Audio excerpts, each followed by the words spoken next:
So frozen shoulder అంటే ఏంటి? Frozen shoulder అంటే దాని పేరులో ఉన్నట్టే బిగుసుకుపోవటం అండి.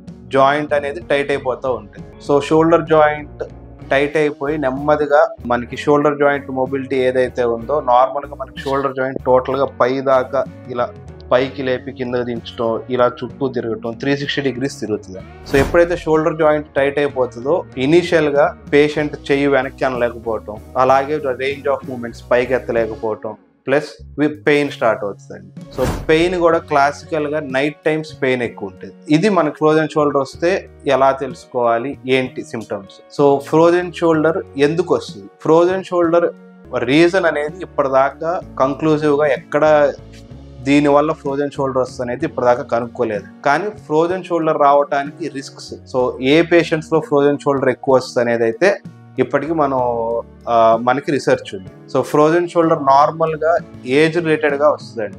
అబోవ్ 40 years నుంచి 60 years లోపు నార్మల్గా ఫ్రోజన్ షోల్డర్ అనేది చూస్తాం.